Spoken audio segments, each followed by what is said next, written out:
You started off with $47 in Skittles, and you made this. It's going to be the quote of the day. Yeah, it is. Yeah, it really is. But it's true. It's not comparison, actually true. It's not literally Yeah, true. not literally, but in comparison, this Yes. was very cheap. Yes. And it was a huge success. Yes. How does that open you guys up to continuing this franchise and making it even bigger? Well, I guess the question is, does it need to be bigger? And we're dangerously skirting the edge of Deadpool 2 questions.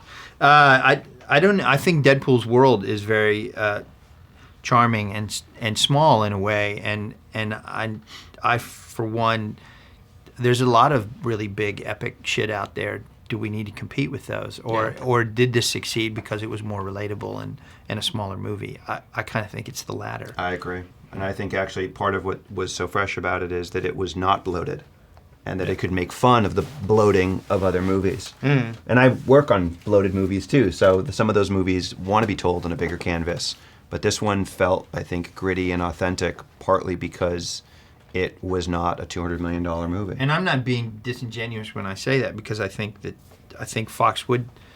You could probably make an argument for a much larger budget to tell a bigger story, but I don't think that's what anybody thinks is the right thing to do for the character. Yeah, I think specifically for this character because he was so new, and it was treading into different territory. R-rated for a comic book hero was pretty brave. Yeah, but I guess I'm saying that was an excellent reason to keep it small originally. Yeah. But it also fit the character, and so because it fit the character, there's not a real reason to change the formula too much. I'd like to have a little bit more money. Please. Yeah. Just in your bank account. Yeah, can you? But we're not the first. Well, yes. We're not the first movie. We're not the first comic book movie to be R-rated. And I think what was groundbreaking about the movie, people talk about the R rating a lot because, for whatever reason, it's sort of the easiest thing to point to. It's the most sort of tangible thing to point to.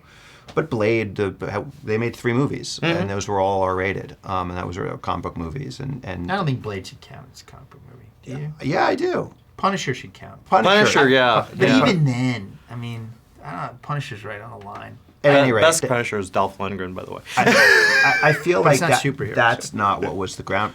To me, what was the tone is what was so unique about this film, and that was humor being sort of self-reflexive and meta, direct address to the camera, making fun of the genre in a way that was also very loving toward the genre. So I think the balance of all of that is as groundbreaking or more than the fact that it was an R-rated superhero movie. Because at the end of the day, I don't think the fact that it was R-rated is the thing that was keeping the studio from greenlighting it. Because there was a moment when there was an offer of, okay, well, maybe we'll just make this PG-13. And they still didn't want to make the movie a PG-13. Right. So I actually think what was keeping them from it was that when you read it, it just was so different than anything else that existed out there, period, but especially within the superhero genre. So that's the difference, the weirdness, the thing that was scary to them beyond just the R rating is, I think, hopefully, what set it apart and what future, if there were ever more Deadpool movies. Yeah, you're right. We'd retain. It's true. You're right. They didn't greenlight it. PG-13 version. Well, it also feels like because you guys were so successful, it seems like there's so much you could open up with cable, doing so much for the next one.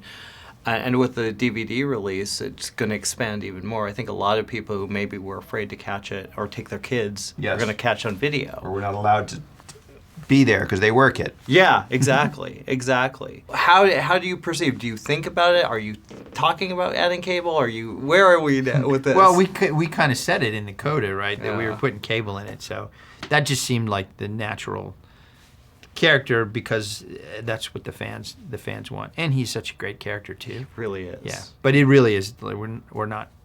It's still very ethereal.